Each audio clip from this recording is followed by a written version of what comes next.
Practice the latest OMG-OCSMP-MBI300 real questions online for preparation. 1. What is one key advantage of using SysML parametrics versus traditional derived properties? A derived property requires an additional constraint expression, whereas SysML parametrics does not. B. OCL-based constraint expressions can be used with SysML parametrics but not with derived properties. C. It takes many more steps to specify derived properties in the typical tool compared to specifying constraint blocks. D. SysML parametrics supports non-causal expressions, whereas a derived property involves an expression with a fixed output direction. Answer: C. 2. Which SysML construct specifies a probability distribution to the values of a property such as a basic interval distribution between min and max? A range property. B. An interval property. C. A probability property. D. A distributed property. Answer: A. 3. What is a best practice to define the package structure for a SysML model? A. SysML defines the package structure. B. The modeling tool creates the package structure. C. The modeling methodology defines the package structure. D. Each modeler can create packages for that engineer's specific purpose. Answer: C. 4. What is an effective and efficient approach to project modeling standards and conventions? A. Every project should create its own domain-specific profile to describe modeling standards and conventions. B. Organizations should create specific modeling standards and conventions to ensure modeling consistency across projects. C. The SysML specification alone is sufficient to describe modeling standards and conventions when the modeling tool has a proper implementation of SysML. D. The SysML specification and the modeling tool documentation are sufficient to describe modeling standards and conventions. Answer: D. 5. Which SysML construct is used in an activity diagram to associate an actor of a use case with the actions that actor performs?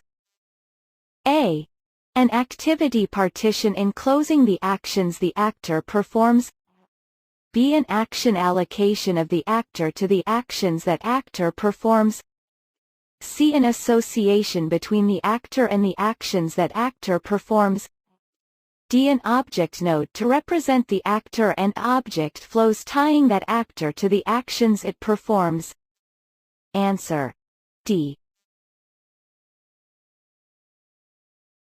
6. What are streaming parameters? A. Parameters that are mapped to flow ports. B. Parameters in which tokens are never buffered. C. Parameters through which a continuous stream of tokens pass.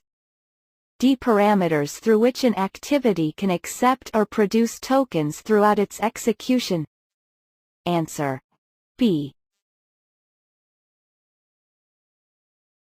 7. What is an efficient way to represent highly reused patterns of interaction on sequence diagrams? A. An interaction use referencing an interaction defined on a separate sequence diagram. B. An interaction template construct that is instantiated from the referring sequence diagram. C. The call interaction operator with an operand referring to the reusable interaction defined elsewhere. D. An activation on the referring sequence diagram allocated to another activation on the referenced diagram. Answer B. 8. Which statement is true about the read-only keyword when it appears next to a property? A.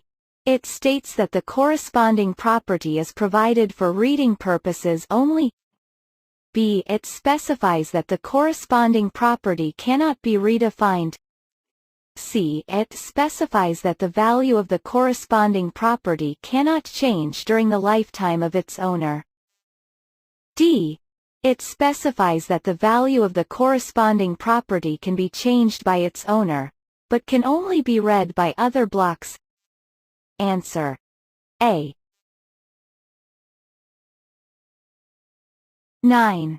How 8 use cases and requirements used for requirements analysis in SysML. A. In a SysML model, either use cases or requirements are modeled, but never both. B. Use cases are a relic from UML and are, strictly speaking, useless in a SysML model. C. Use cases are good for capturing functional requirements. For non-functional requirements, the requirement element is needed. D. Use cases are the basis for all requirements in a model. Requirements refine the use cases by adding additional information through then properties. Answer C.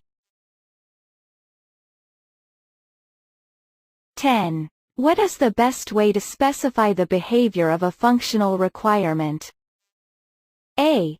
Model an activity that refines the functional requirement. B. Model a state machine that refines the functional requirement. C. The project methodology will indicate which way is compatible with its process. D. The requirement text must be a clear and concise specification of the functionality. Answer A.